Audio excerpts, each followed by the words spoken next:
Rahim. I am Dr. Nazir Ahmed Shahid. This is the lecture for MPhil Mathematics about partial solution of partial differential equations. So today we will discuss parabolic partial differential equation. In this we will discuss one-dimensional heat equation. तो ये लिखी हुई है मैंने partial u और partial t is equal to alpha square partial 2u और partial equation number 1 with boundary conditions u0 t is equal to 0 and u1 t is equal to 0. Initial condition भी given है. तो इन पे हमने differences लगाने हैं और वो differences पहले हम डिस्कस कर चुके हैं और आप लोगों ने, मुझे उम्मीद है कि पढ़ लिए होंगे. अब इसको हमने डिफरेंसेस लगा के रिलेशन W में बनाना है. तो क्या करते हैं सोल्यूशन में, यूजिंग फॉरवर्ड डिफरेंस अप्रोक्सीमेशन पर पार्शियल u और पार्शियल t और सेंट्रल डिफरेंस अप्रोक्सीमेशन पर partial 2u over partial x square.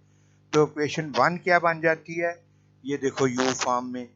और आपको पता है ये OK और ये OH स्क्वायर टर्में ये कैंसिल हो जाती हैं, ये अप्रोक्सीमेशंस होती हैं. K और K की हायर टर्म्स, उधर H और H की higher terms, that can be neglected. तो इसमें आप आगे रीअरेंज करते हैं.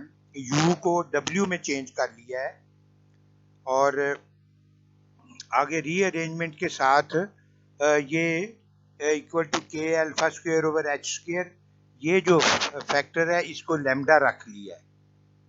तो ये आप देखते हैं कि W और लैम्डा में ये इक्वेशन नंबर 2 आपके पास आ जाती है. ठीक है, ये इसकी बड़ी प्रैक्टिस करनी है आपने, क्योंकि हर सवाल में आपने ये गिवन पार्शियल डिफरेंशियल इक्वेशन को ये डिफरेंसेस में W नोटेशन में चेंज करना है.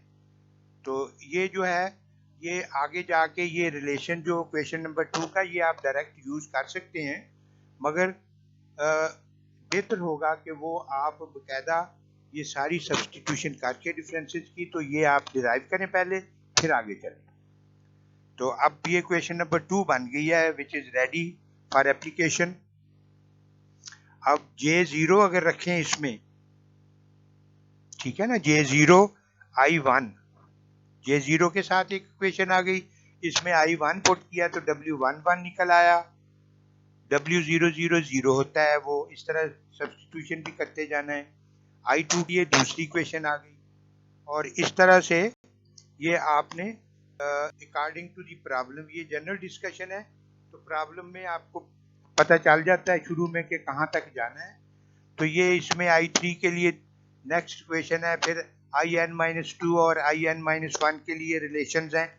इन सब को अगर आप मैट्रिक्स फॉर्म में लिखें तो ये एक मैट्रिक्स लेफ्ट पे एक कॉलम मैट्रिक्स W की है और ये बड़ी मैट्रिक्स लैम्डा में, और इसके साथ मल्टीप्लाई हो रही है W की कॉलम वेक्टर.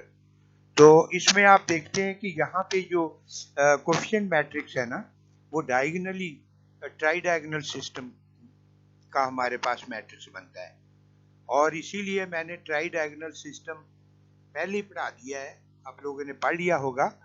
और उसका फिर क्राउड्स एल्गोरिथम का प्रैक्टिस उधर मैंने करवाई हुई है आपसे. तो इस ट्राई डायगोनल सिस्टम को कैसे सॉल्व करना है, तो ये वही चीज़ें हम अप्लाई करेंगे, वही मेथड अप्लाई करेंगे जो पहले आप लोग पढ़ चुके हो. ये अब पहली एग्जांपल है, we have to solve the same equation. उसी तरह से इसमें बाउंड्री कंडीशन उसी तरह से ही है, मगर initial condition ux0 equal to sine pi x है. इसमें h गिवन होता है, k गिवन होता है. अगर h और k गिवन हो तो m और n हम फाइंड आउट कर सकते हैं.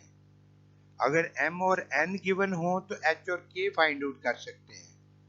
तो ये देखो n निकालने के लिए b minus a over h, तो इसका मतलब ये हमारे पास n इज इक्वल टू 4, यानी हम 4 इंटरवल्स हैं हमारे.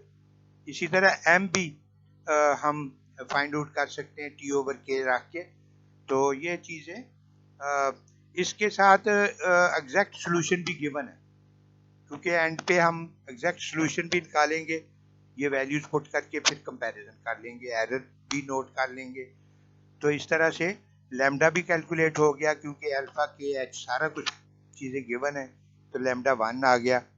तो using forward difference approximation for partial you over partial T and central difference approximation for partial two you over partial two T, वही चीज़ जो मैंने कहा था ना कि ये रिलेशन प्रूव करना, तो ये सारा पहले रिलेशन प्रूव करना है, वही इक्वेशन नंबर 2 मैं लिख रहा हूँ इसमें।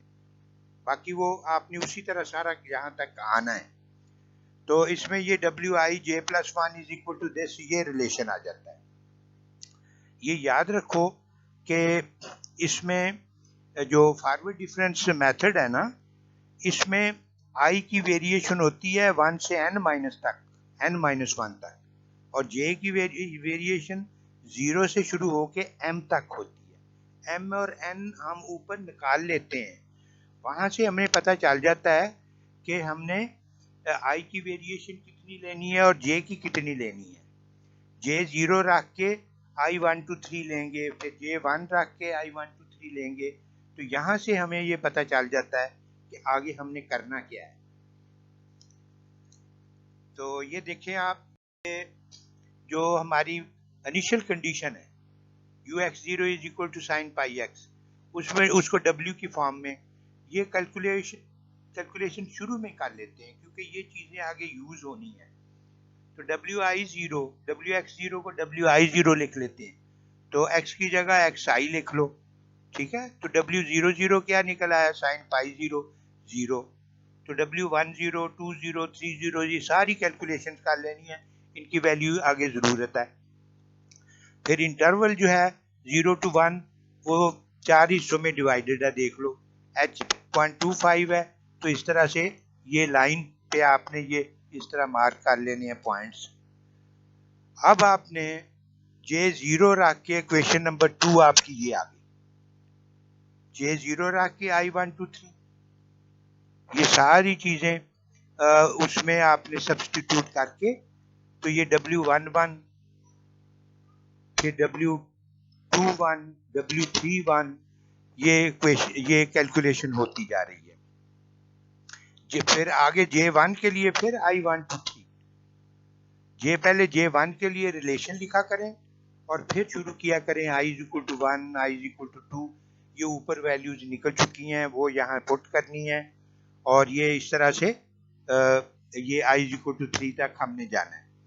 अच्छा, एग्जैक्ट सोल्यूशन में ये देखो uxt is equal to e power minus pi square t की वैल्यू आप पुट करो, वो गिवन है उधर 0.125, तो उसमें ये आंसर निकल आता है u 0.125 पे, x 0.5। अब x 0.5 लाइन पे देख सकते हैं आप, और उसके पैरेलल इधर नीचे भी J1 J0 J1 आपने रखा हुआ है, तो इधर ऊपर i जो है वो आपके पास है 0.5, x 0.5 है, और t जो है वो 0.25 है। तो आपने इस तरह से देखना है कि J1 और I2 के लिए हमारे पास रिलेशन कौन सा बनता है, वो देखो J1 और I2 के लिए W22 बनता है, तो इस तरह से W22 हमारा आंसर हुआ, और वो एग्जैक्ट सॉल्यूशन निकालें तो वो उससे मैच भी होता है। तो इस तरह से इसमें ये एरर भी हम देख सकते हैं। तो इस तरह से इसको भी आपने अप्लाई करना है। तो ये एक सवाल जरा गौर से इसको आप कर लेंगे तो आगे आपको फिर इंशाल्लाह प्रॉब्लम नहीं आएगी। सवाल मैं देता हूँ, तो ये देखो सेकंड, इसमें और कोई नई चीज नहीं है, तो इसमें ux0 जो है साइन पाई एक्स है, ux साइन, उसमें हमारे पास पहली एग्जांपल में हमारे पास वो था अपना साइन पाई एक्स, उसमें भी यही था, मगर इसमें h और k डिफरेंट है, सवाल वही है, h और k डिफरेंट है, टोटल टाइम भी गिवन है इसमें। तो इस तरह ये चीजें गिवन होती हैं, ये partial differential equation, boundary condition, initial condition, h k T जो है कैपिटल टी ये टोटल टाइम होता है। तो इस ये एच निकालने के लिए ये देखो एन का फार्मूला, एम निकाला है, एन निकाला है, लैम्डा भी निकल आया। इधर आई और जे की वेरिएशन मैंने लिखी हुई है। यहाँ से देख लें आप कि अगर एन 10 निकला है तो आई वेरी करेंगे 1 to 9, और अगर एम निकला है 2 तो ये दो वैल्यू 0 and 1, यानी J0 के लिए आई को 1 2 3 9 तक कैलकुलेशनें करनी है। फिर J1 के लिए आई 1 2 3 अप टू 9 तक कैलकुलेशंस करनी है। और नीचे के जो है 0.01 और 0.02 है। तो यहाँ से हम देखेंगे कि हमने जो वैल्यूएशन फाइनली हमारी आती है वो किस तरह से निकलती है। वो सवाल के साथ बाज़ का ये भी गिवन होता है कि you find u x at 0.02, x फर्ज कर लो हम 0.5 रखना चाहते हैं, तो ये एक्स 0.5 और टी जो है वो 0.02। तो इस तरह से आप इस लाइन में 0.5 और उधर J1 पे वो 0.02 है।